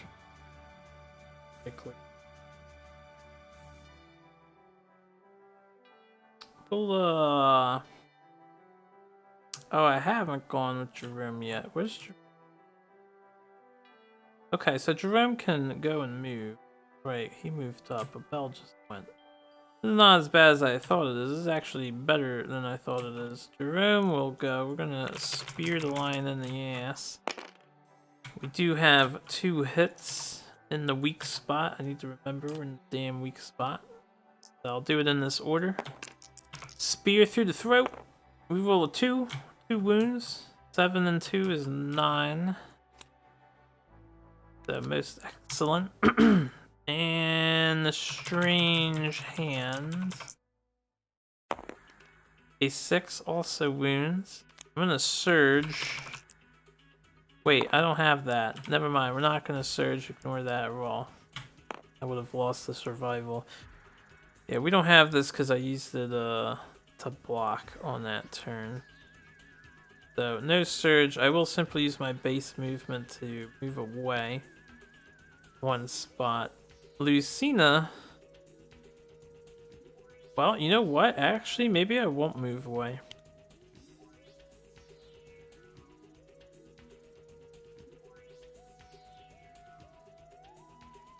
He has 3 HP. I can just straight up kill him if everyone surges on the monster's turn during his flow. Or he even attacks. Let's have Lucina go. 1, 2, 3, 4. What do I need to hurt this thing? It's a 6 and 3 is 9, 10, 11, 12, 13. I wound on a 4 up, so we'll attack with the steel shield. Do roll 3 so I don't hit with the steel shield. Alright, we're going to end our turn. And how many times have I forgotten the first part of that text? Probably a lot. Monster goes. Oh, good, Maul. So he's just gonna sniff. Oh, I don't even need the surge then. We'll just let him get an accuracy token. No one's grabbed last round, no one's knocked down. Oh wait, I do need the surge anyway. That's fine. We're gonna surge on the cunning trait just because it's stylish.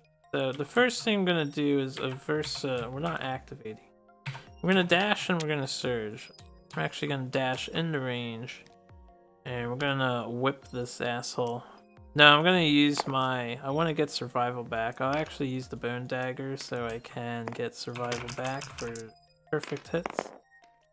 Didn't get any. We have one regular hit though. On the tricep of the beast. I rolled a wound.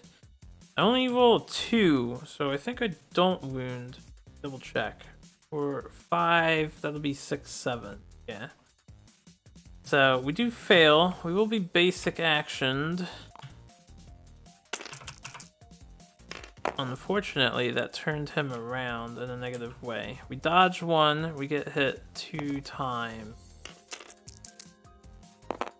Head and arms take 2 damage each. It will take the head, the arms. We will eat our thing to restore the full and then take 2 damage.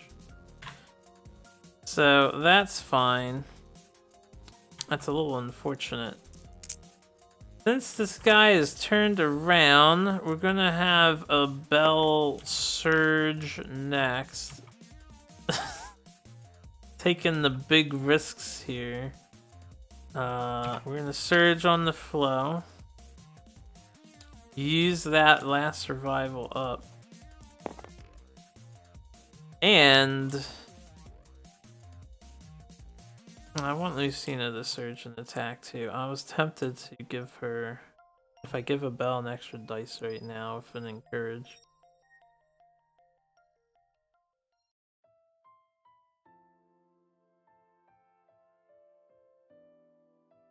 The leader is actually not that bad if you combine it with Rawhide Drums. Pretty sure all 3 get that speed token.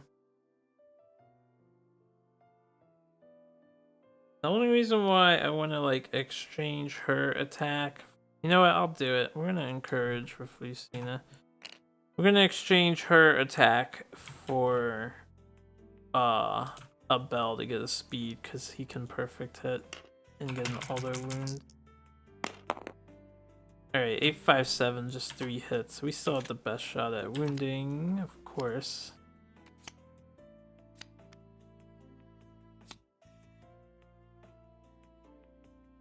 Ooh. Well, it's not a pick target, so that doesn't... he won't prioritize him with the cunning. I'll do it in this order. So main first. We get a 2, so no main. We'll do the next location. Ooh, the failure. Alright, someone's getting grabbed, unfortunately. I tried really hard here. We do cause a wound on the chest at least. We caused a wound on the chest. The next thing I can do... 1, 2, 3, 4, 5. A Bell cannot move out of the way. And Lucina cannot move out of the way, so I can't get into the weak spot with Jerome. I'd have to fight the tough spot. Let's just let someone get grabbed. It's all good. We'll let the lion do cunning. I tried to kill him before then, since he turned around though. Aversa failed me. Alright, a 2. He's actually gonna choose Jerome for the cunning, so that's pretty good results. To get away from everyone, he's gonna run straight up. I think, since he's surrounded. Let me look at that again.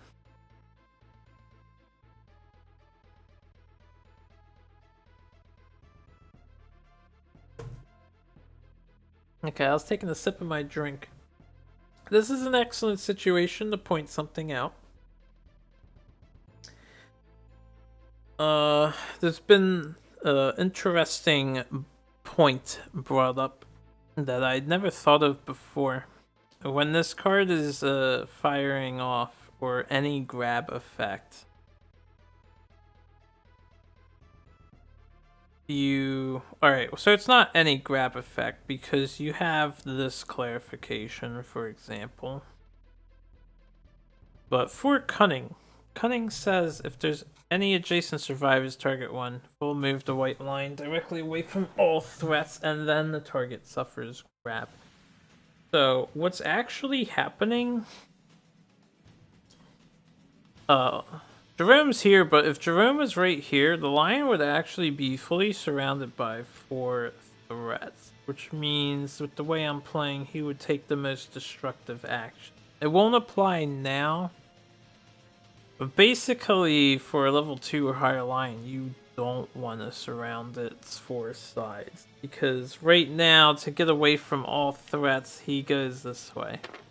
But if this person was here, he'd actually have to trample someone. And the other clarification with this rule is he will trample you first, which matters for this guy. It doesn't matter for the level 2 or 3.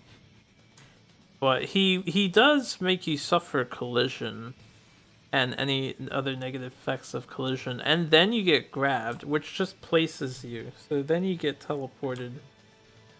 And you take damage, which is what's happening right now. But that was an interesting detail I've never really thought about. Applies to Cunning. Anyway, we don't have to worry about it right now. I did not surround him with everyone. So we have a clear path away from all threats. Taking 4 damage to our body.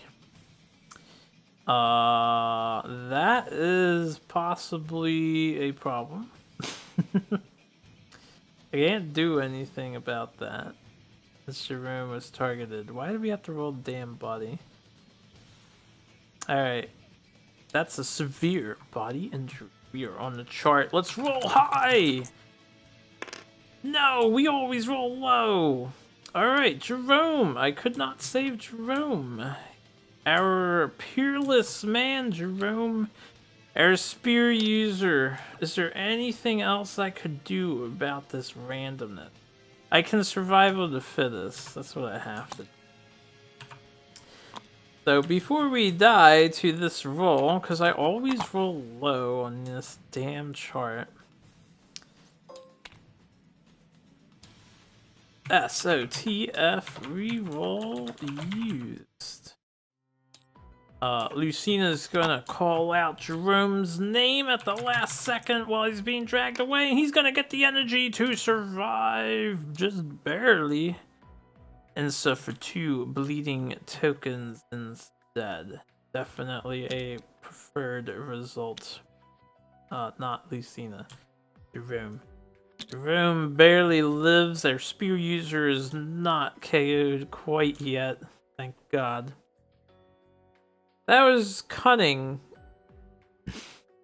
At the start of our turn, Jerome will get up with Fist and Tooth Mastery and seek revenge. 2, 3, 4, 5. I'm always 1 space away from the goddamn thing. Gonna have a bell go not first. 1, 2, 3, 4, 5, 6. Alright, Aversa's gonna go. We're gonna attack with our dagger just to try and get some survival back so I can train at the nightmare training. I do get a 9, so we will combo master. Need to make sure I did have that. Alright, so we have 2 hits. We have 1 extra survival back. We have the weak spot of the lion. We only need to do 2 damage here. I will do it in this order. Alright, let me look at survival opportunity fast. Let me just take a look at survival opportunities right quick. Wait, where is survival opportunity at? It is in here, right?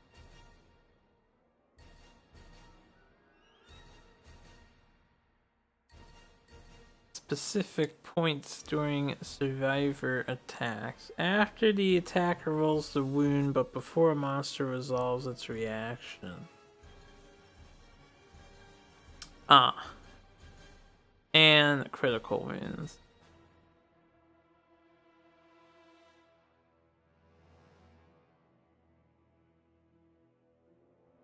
So, okay. So before he runs forward, because if he runs forward, he's going to lunge. We can dash out of the way. So it's all good. It's all good. That's all I want to check. Aversa will attack the first location. Oh, I feared the one was coming. We cause a wound. I trust I will kill this thing. Easy peasy. A critical wound on the way out. We impair his vision. We've cut his ear up. We cut his eyes up. So technically he's at 0. Once again. No, he should have already been at 0. Yeah, he should be at.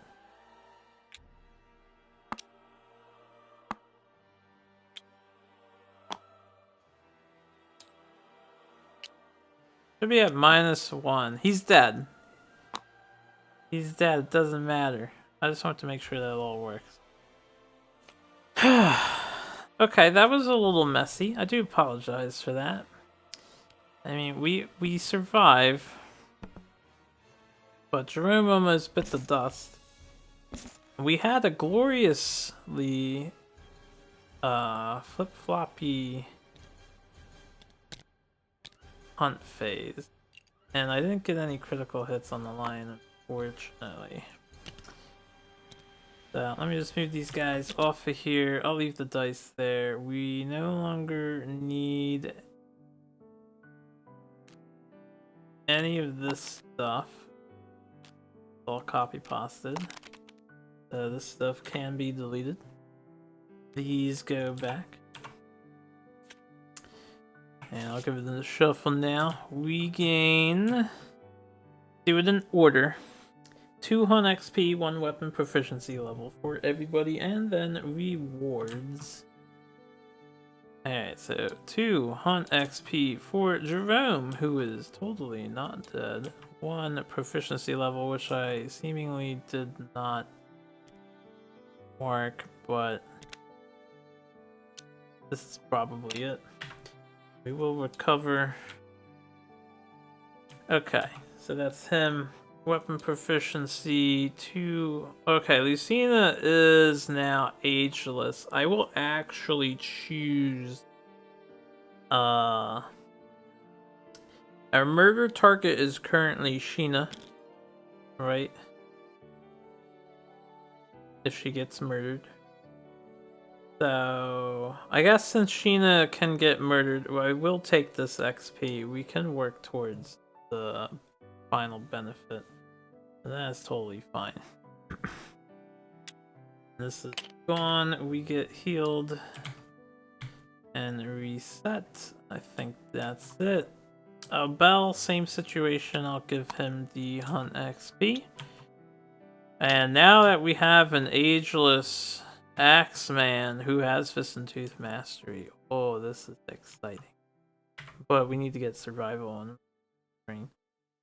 So hopefully we get rid of fucking Squeamish or just play around it. Aversa does not have a choice in the matter. But thankfully we do benefit from Dagger. Heal. And heal. Right, so hopefully I don't get screwed in the resource pools here. Let me leave these. God, this pile of stuff. Okay. 4 basic resources, 8 white lion resources, 1 elder cat teeth. All I need is at least a white fur. So 1, 2, 3, 4. 1, 2, 3, 4, 5, 6, 7, 8. And when I said cat teeth, I meant fur. We do get a cat teeth as well. What the?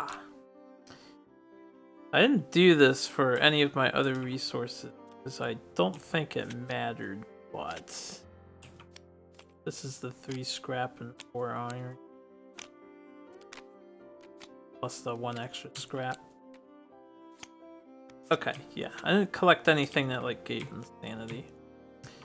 So 2 organs, 2 hides, not bad. Didn't get the other love juice, unfortunately. Claw, white fur. We got exactly 1 white fur. I am happy to see the mane because more hide is good. And whiskers. We did need bones too, so these bones are actually really good. With all the bones we have, I think we need 4 bones. What do we need for this damn shield? 4 bones, 3 leathers, 2 iron. So I think overall I needed more bone. Well, we got the cat teeth too. I might be able to make 2 shields. I have to innovate though, as well. Oh, we have a bone there. We might have pulled it off. Let me just leave this pile of crap there for the time being. Those are to stay out. Everyone got their experience, everyone got their crap. So we return to the settlement. Everyone is a tinkerer on this trip, so we will get 4 bonus plus 1 for cooking. Beautiful. 9 endeavors to spend. 6, 7, 8, 9. We will get a settlement event after I check this box. Then we'll hunt a Kingsman level 2 next year with our Kingsman hunting party. We are haunted. The survivor with the lowest hunt XP, choose in case of a tie, is convinced a powerful presence is nearby.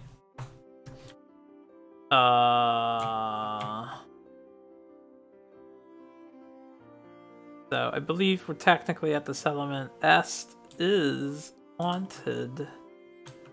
She is the only one with the lowest. So Est. Really roll this die here. Got a 9. Does the settlement have Memento Mori? We do not. The survivor paints their blood in patterns all over the settlement. They permanently gain +2 strength, +1 accuracy, and following ability. Possessed. Cannot use weapon specialization, mastery, or fighting arts. Wow, that's got possessed. I guess I can make that an achievement.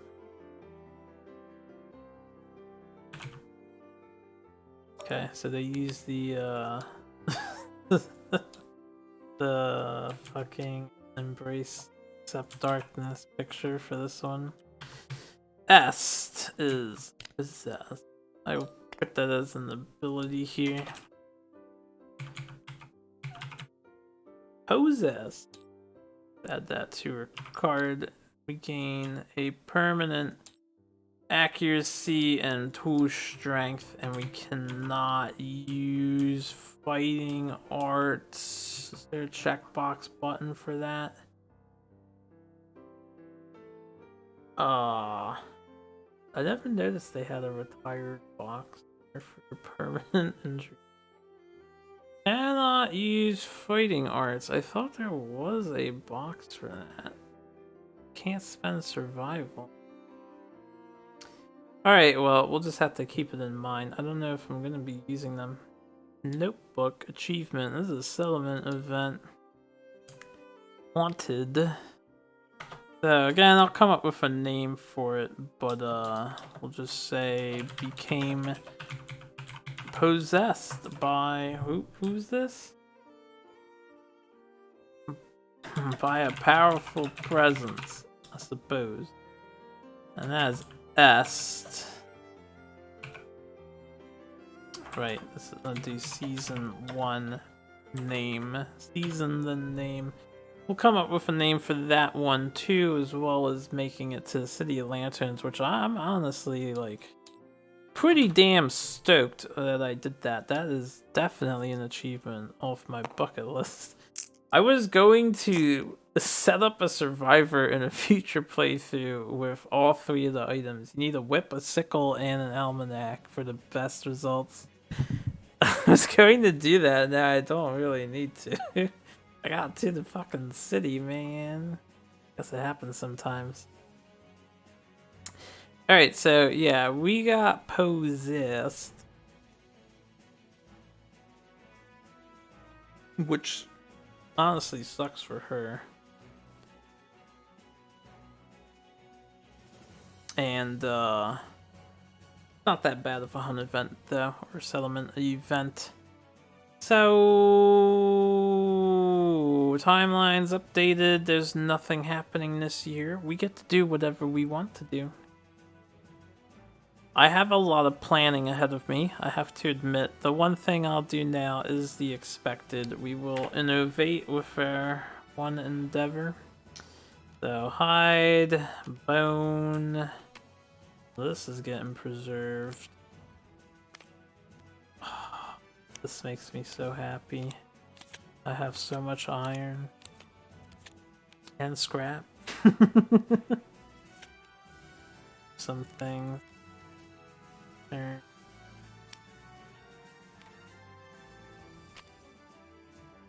I'm trying to stay organized here. Speaking of which, my bones should be up on the top. The way I'm doing it at the moment. Okay, hide, bone, organ.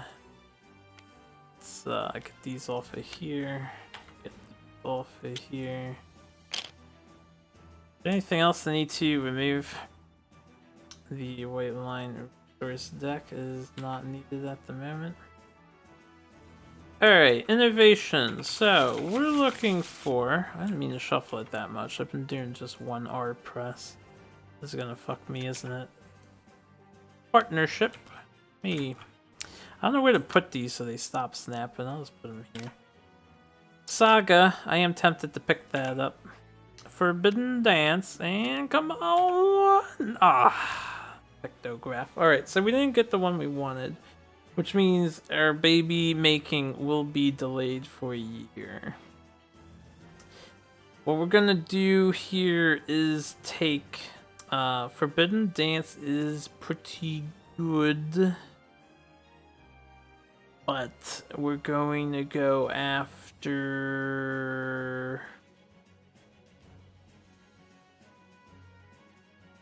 Saga.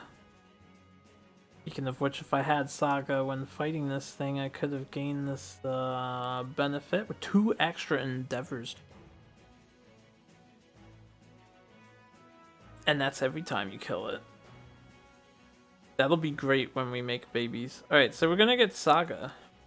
And the reason why is to thin the deck, and this is gonna enhance all our babies even further. So Saga is music. A telling of the settlement's survival set to a soft rhythmic beating of drums. All newborn survivors now gain 2 courage, 2 understanding, which means everyone that is born in a settlement is a tinkerer no matter what, and 2 hunt XP. Everyone will have the age 1 no matter what. So Saga is pretty okay. I was gonna get this before. I really wanted family, so I'm gonna hold off on the baby making. Let me just set this sheet up. Every person is going to have age 1, 2 courage, 3 understanding, tinker unlocked. Most excellent. Okay, with that done, I will do everything else preparation-wise off screen. I don't know if I can weasel 2 shields out of this. I might be able to. This is gonna get turned into 2 hides. And 1 hide and 1 white fur is gonna fix our white line armor. I'm gonna tell you guys that right now. That is our main damage set for this playthrough, and I would appreciate having the entire thing not ruined. So once again, we have white line armor. Exciting.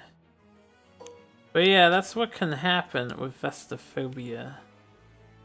Which, by the way, just to clarify, even though I'm leaving these characters here, once we're in the settlement, no one is chosen in these spots. So this person's not gonna immediately rip this armor off again.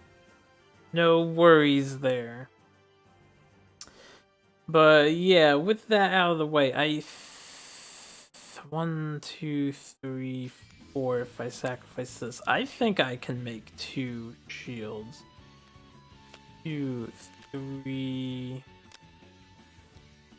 I can only make 1 shield. 1. Yeah, I can only make 1 shield for right now. We don't have enough hide. We needed more hide. I can remake my...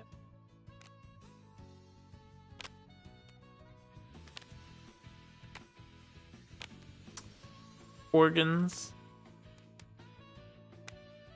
But, yeah, I'll figure out what exactly we're doing right now. One shield is still pretty good. Maybe I can make my lantern glaive as well, which is 2 iron. No, I need more leather. Alright, so we need a lot of damn hide. The lion is the better hide thing. I didn't get, like, the curious paw, strange hand, or any of that jazz. And not much of the base hide outside of what we just split. But yeah, we'll figure this stuff out. Thank you very much for watching me. I do hope the audio was better this time around. I think, and it's just a thought of mine, but we have a nice insane party and we have power. And I need to replace this bone dagger. Maybe make a cat fang knife. I was actually thinking about this, but I don't need 2 because I can't do ambidextrous. I don't need 2 bone daggers to finish my red, but if I actually use a cat fang knife, since I have the luxury of making one, it'll give me the opportunity to switch to using this weapon. It costs 4 organs, though. Just for the opportunity to switch to it. Like, if anything happens to my jewel, then all my perfect hits, I can work with this to build up strength tokens as long as I don't get knocked down. Will be a lot more powerful. It's something for me to consider. I'll consider it. Right now, I have more pressing matters. So I'm still interested in a bow. But right, next time we have to fight Kingsman level 2, so look forward to that. We'll have a completely different party. I will probably do the strat I did last time. Only better, hopefully. I'll probably set up fecal salves on everybody. And let me see. I haven't faced Kingsman in a while. Spoilers. 15 toughness. It's 11 in the blind spot because -4 weak spot. 15 toughness is 1 less than that screaming antelope. So doable. And if I abuse the weak spot, also doable. Right, the big difference with this guy is fucking Silent Him. Silent Him. Him is, well, you guys will find out if you've never seen it before, because we're gonna be fighting him. And,